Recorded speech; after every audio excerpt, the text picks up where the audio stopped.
On Tech News Today, Europe steps up its war on American tech companies. American tech companies go after China's big internet authority. And Adobe ships a new iPad app. It's all coming up next on Tech News Today. This is Twit. Bandwidth for Tech News Today is provided by CashFly at CACHEFLY.com. It's time for Twit's annual audience survey, and we want to hear from you. Please visit twit.tv/survey and let us know what you think. It only takes a few minutes, and your anonymous feedback will help us make Twit even better. We thank you so much for your continued support. twit.tv/survey.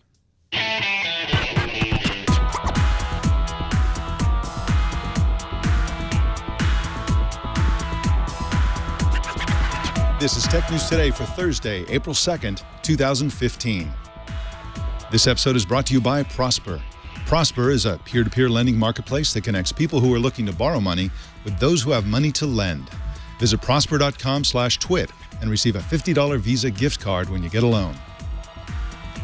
Tech News Today is the show where we talk about the tech news with the journalists who report it. Welcome to the show. I'm Mike Elgan. We got tons of news and some great interviews lined up, so why don't we jump right into it. European regulators are gunning for Silicon Valley companies, including Google, Apple, and Facebook. Let's start with Google. The Wall Street Journal is reporting that European regulators are close to making a statement that Google is abusing its power as the dominant search engine to boost its own businesses and suppress its competitors. Lisa Fleisher is a tech reporter for the Wall Street Journal and joins us now to talk about it. Welcome to you, Lisa. Hello, Mike. How you doing? I'm doing great, thanks. Now, who's complaining about Google, and what is their complaint exactly? This has been going on for a few years now, where you have competitors. They could be Travelocity or Expedia.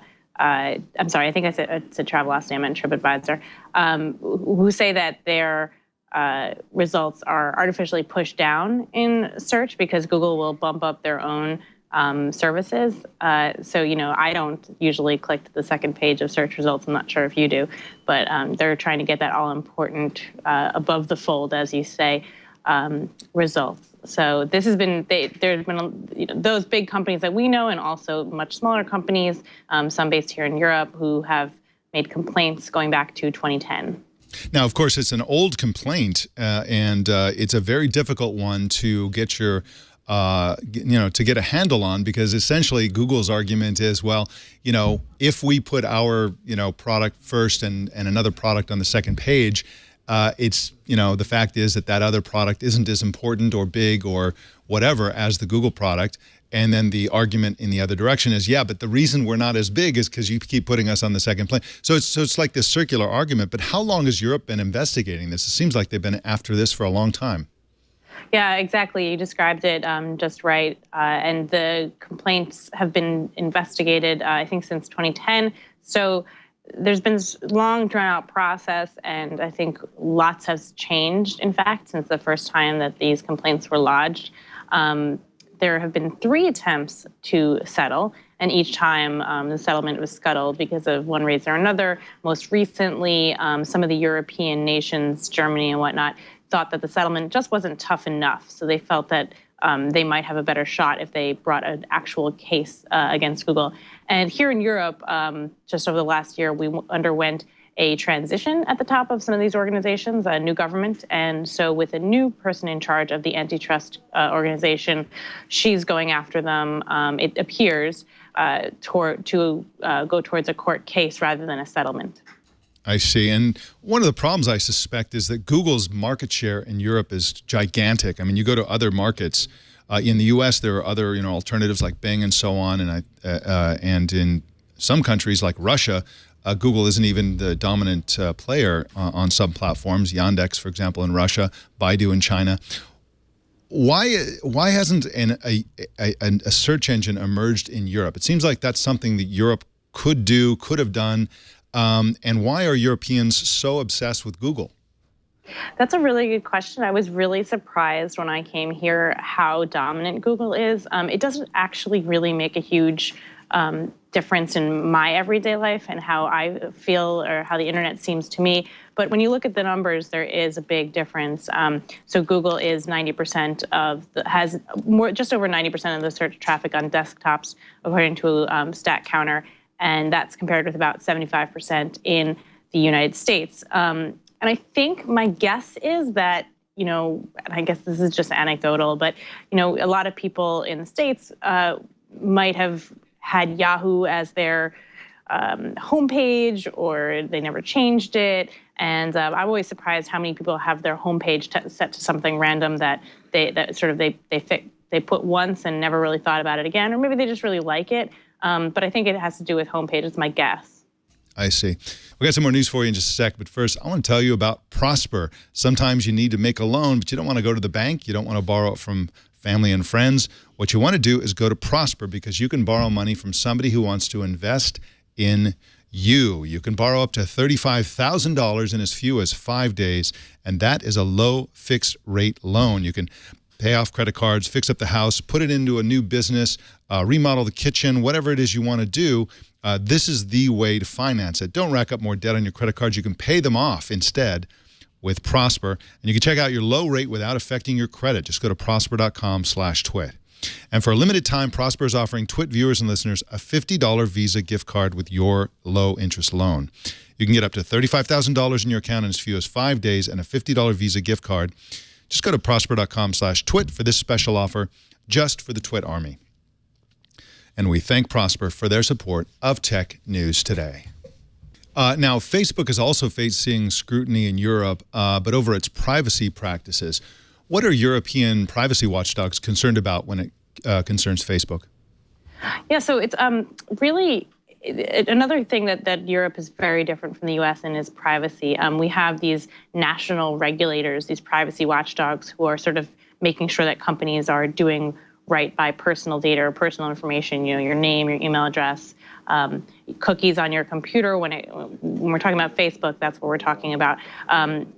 In particular, there are a couple of issues around tracking, around opt-in, opt-out. So in Europe, they're much more strong on requiring people to opt into tracking or opt into having their data collected, processed, used. And so there's been a couple of recent reports out by academics that have said that Facebook is actually dropping cookies all over the web when there's a website that has like buttons or has other types of Facebook logins that track you. Now, Facebook says that the report is inaccurate in many, many ways. They haven't actually gotten into it really on how the report's inaccurate in detail yet.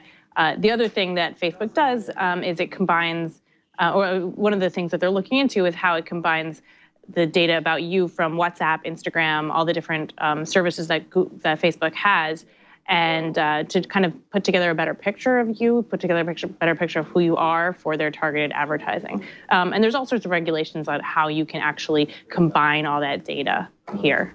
Yeah, and of course, that was a big complaint against Google when they unified their privacy policy.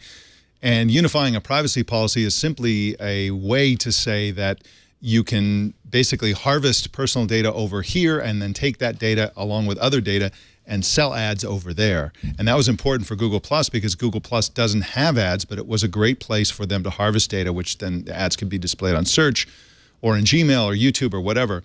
And so now Facebook is kind of in the same racket, although it doesn't, it's less transparent, I think, to users what Facebook is doing, because I don't think people normally think, oh, when I'm using Instagram, I'm using Facebook. When I'm using WhatsApp, I'm using Facebook.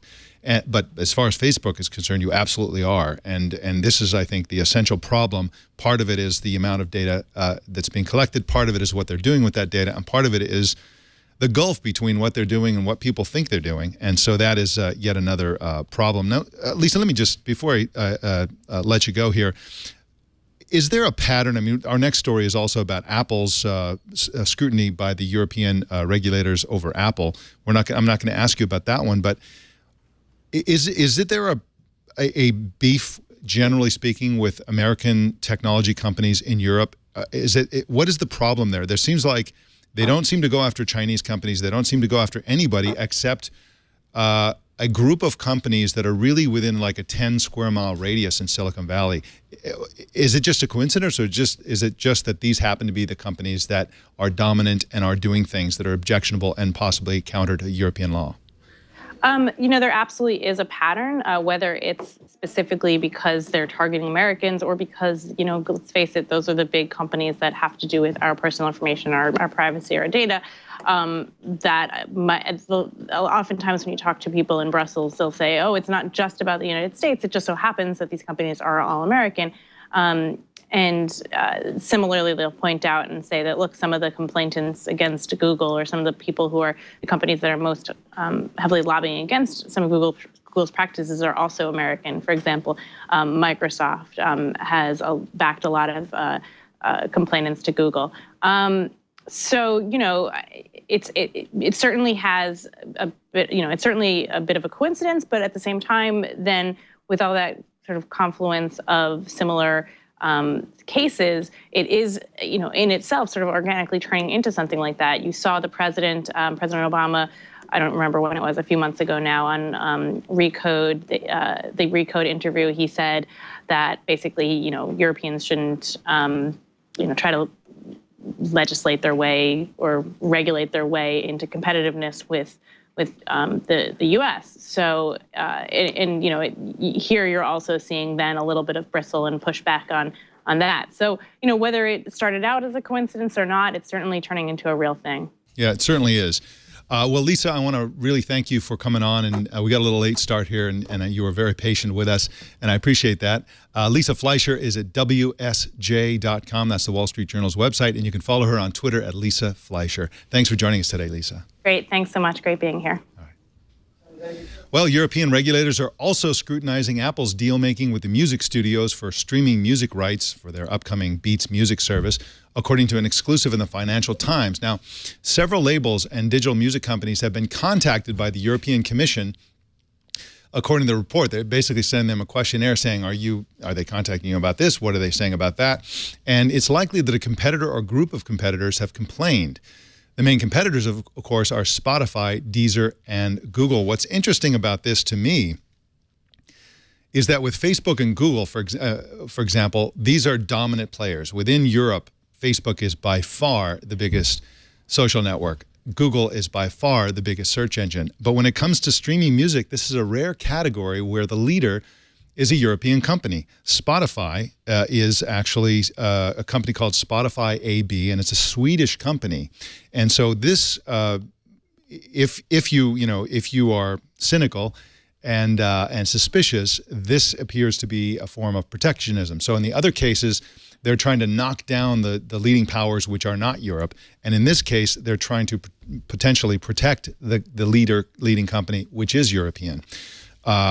But again, it also could be very much straightforward, and they're just concerned about anti-competitive practices and so on. So we'll keep an eye on this. Again, this was an exclusive in the Financial Times, and I'm sure they'll have some follow-ups on this story. Well, major U.S. tech companies have stopped trusting all digital certificates, excuse me, issued by the China Internet Network Information Center after that organization issued unauthorized credentials for Gmail and other Google domains. Lucian Constantin is a correspondent for the IDG News Service and joins us now. Welcome, Lucian. Thank you. Hi. Now, first, let's start by talking about what makes this such a major story. The China Internet Network Information Center, what is the CNNIC exactly? Well, it is an agency operating under the Chinese Ministry of Information, and they operate the .cn domain. They also assign IP addresses and ASN numbers to Chinese organizations and ISPs, Internet Service Providers. And they also are a certificate authority, which means they can issue certificates for domain names to organizations that own them. So this is a major organization that's got major permission from the Chinese government. They're associated with the Chinese government. So this is a big, big deal for China generally, for the entire internet scene in China. Now, what happened that made Google and other companies mistrustful of this organization? The problem is, so certificate authorities can delegate their powers to others by issuing what's called as an intermediary certificate. That certificate gives the owner the power to also issue certificate for other websites. And such certificates come under certain policies made by browser vendors or operating system vendors, or the CA Browser Forum, which is a forum made by certificate authorities and browser makers. So they make up some rules, and this type of certificates should be very strictly controlled because of their power, obviously. So they should either be restricted, so they can only be used to issue certificates to particular domain, clearly specified domain names, or if they are unrestricted, they should be subjected to the same full audits as any other CA root certificate. And in this case, this Chinese organization issued such a certificate to a private company in Egypt, and that certificate didn't go through any of these processes. And it was issued as a test, they claim, because it was set to expire after a couple of weeks, 2 or 3 weeks, which is unusual for a certificate. And they were supposed to use it to test some new cloud service they were developing. What this Egyptian company did, they placed it into a firewall device, a network security device. And they did this because this type of certificates have to be stored in FIPS compliant devices, so secure devices that meet the US federal standards of security that are called FIPS. But this firewall device also had a policy to intercept HTTPS traffic. Intercepting HTTPS traffic means you place yourself between the browser or the user and the service, and you decrypt traffic. And you do this, you establish a connection to the service on the user's behalf. So your connection is encrypted to the service, and then you create a connection to the user, and you use another certificate, right? And this device, basically, what they say is automatically started generating certificates for Google services because an engineer from this company used his browser to access a Google service. Passing through the firewall used the certificate to generate those Google certificates.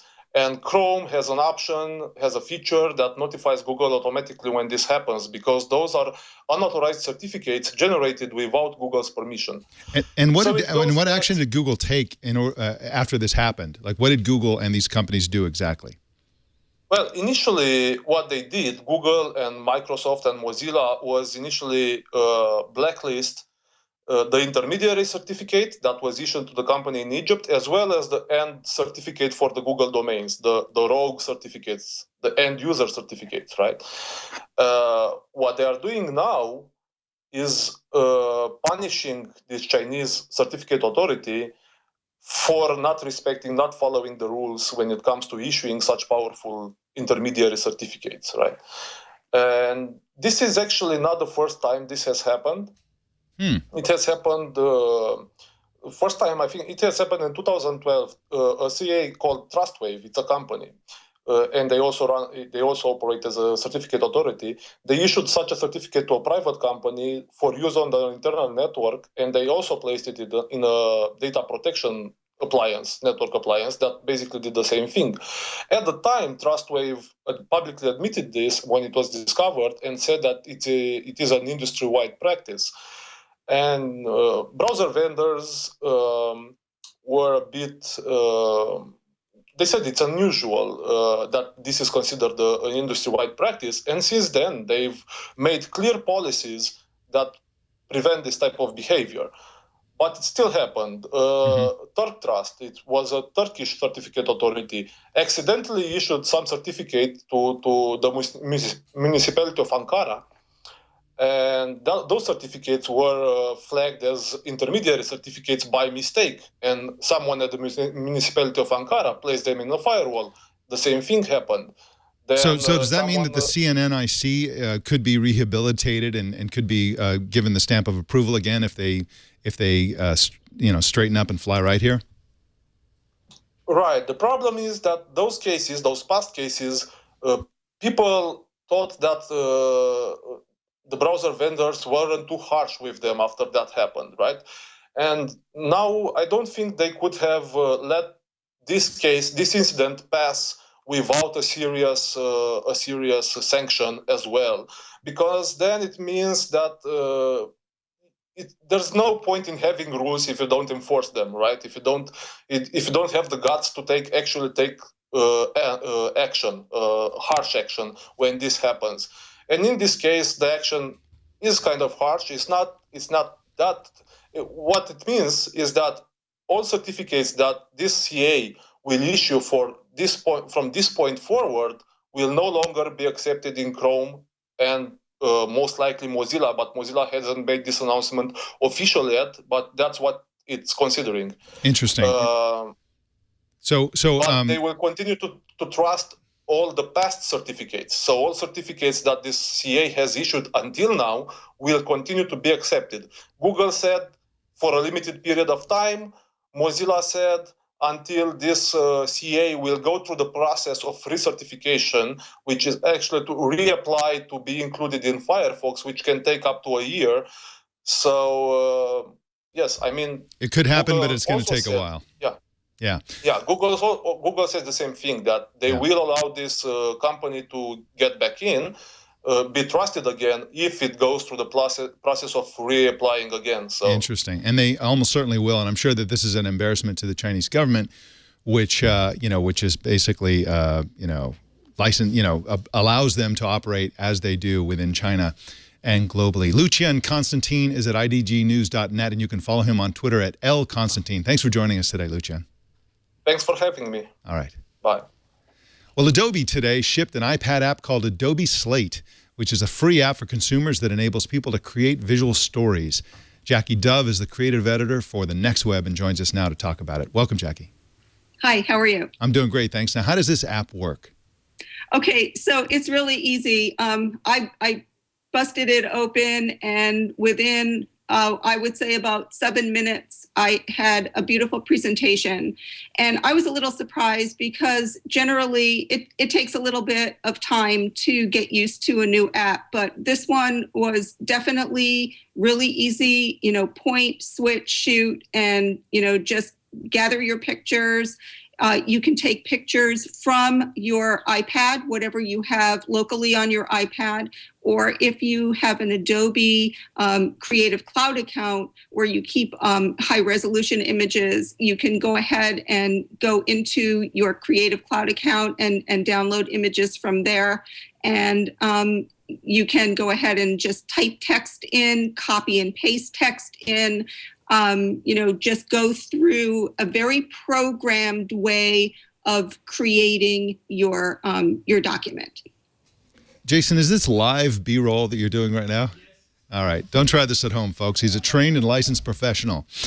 So, Jackie, who is Adobe targeting with this app exactly? Trained and licensed professional to do it, actually. That's the beauty of it. It's really easy. What you need to do is basically you can be a business person, you can be an educator, you can be a student, you can be just a consumer type photographer wanting to show off, some of, the things that you've shot immediately that's on your iPad right now or distributed through your Apple account, for example. Anything that you can access on your iPad can go right into Adobe Slate. And what happens when it's done? How can you share it, or what can you do with one of these finished projects? Okay, so, you go through and you put everything together, and then when you're ready to share it, you just create a link. It gives you the prompt to create a link, and you don't have to think about anything. You don't really have to do anything. You just, follow the instructions. It's kind of like programmed learning that we learned in school. And then it creates this link. And then you can go ahead and share it through Facebook. You can share it through Twitter. You can send it SMS. You can send it email. You can send it pretty much any way you like. Jackie, what is a creativity editor? Do you look at products that are used by creative people, or what is that exactly? Okay, well, that certainly is part of it. The creativity editor basically looks at the entire spectrum of what is creative out there that technology people, since those are our readers, would be interested in. So, we also cover, inspirational type things. We cover art shows. We cover interesting, artist projects that people are doing. One guy had a crowdsourced drawing that he did, for example. And, he went on Kickstarter and asked for contributors, and, everybody paid $1 for this, small bit of space on this humongous crowdsourced drawing, that kind of thing. Inspirational type stuff. Gordon Parks, for example, they uncovered some of his old photographs from the Deep South that he took in the late 1950s that amazingly nobody had seen before. We reported that out because it appeared in the Boston Museum. So there's just this vast variety of inspirational news and, of course, apps that we cover. Sounds like good work if you can get it. Jackie Dove that's what I say. Yeah, Jackie Dove is at thenextweb.com, and you can follow her on Twitter at Jackie Dove. Thanks for joining us today, Jackie. Thanks so much. All right. Alibaba and Xiaomi announced a partnership today that will enable the Alipay Wallet mobile app to link with Xiaomi's Mi Band smart fitness bracelet, so the people out jogging can buy a bottle of water with their wrist. Very cool stuff. In mergers and acquisitions news, Salesforce has acquired a startup called Twofer. That's spelled Toopher for some reason, which makes a mobile app for two-factor authentication that works on various web services. Twofer's app is available on both iOS and Android. In our courtroom drama segment, Hulu won the dismissal of a privacy lawsuit. A U.S. judge in San Francisco found no proof that Hulu knowingly sent user information to Facebook showing who was watching what. Got a big number for you today, 36. Doesn't sound like a big number, does it? But that is a big number in my opinion. That's the percentage of Americans who still don't have a smartphone, according to a Pew report on smartphone use. Wow, that's way more than a third of the American public does not have a smartphone. Let that sink in for a second. Well, in news you can use, not lose, use. A new to-do list app for iOS gives you the one thing you need help with the most. That is help with your to-do list. It's called Swell, and here's how it works. You just add a to-do item, and Swell's team of human experts will give you the help and suggestions for how to get it done. In the case of products, let's say you need to find a birthday present for a friend. Swell lets you buy directly with one tap. It'll say, hey, here's a bunch of really cool gifts you might be interested in. If you like any, even just because you've already got your credit card in the app, and off it goes, and they get the gift.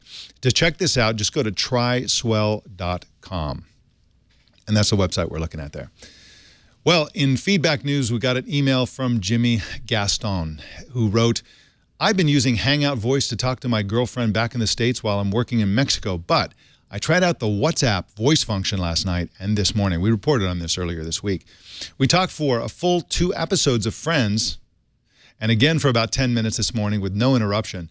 It's also incredibly beneficial and simple to call coworkers or friends down here, as everyone uses WhatsApp.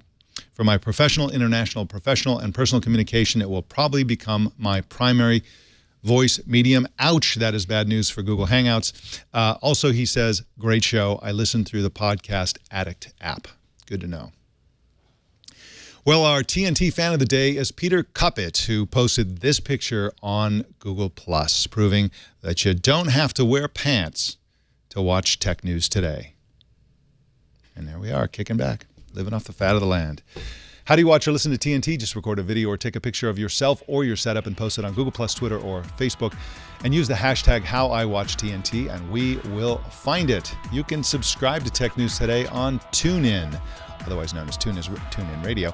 You can choose your favorite way to subscribe at twit.tv/TNT, and you can also watch us live every weekday at 10 a.m. Pacific, 1 p.m. Eastern, 1800 UTC at live.twit.tv, or on the app or browser plugin of your choice, which you can find at twit.tv/apps.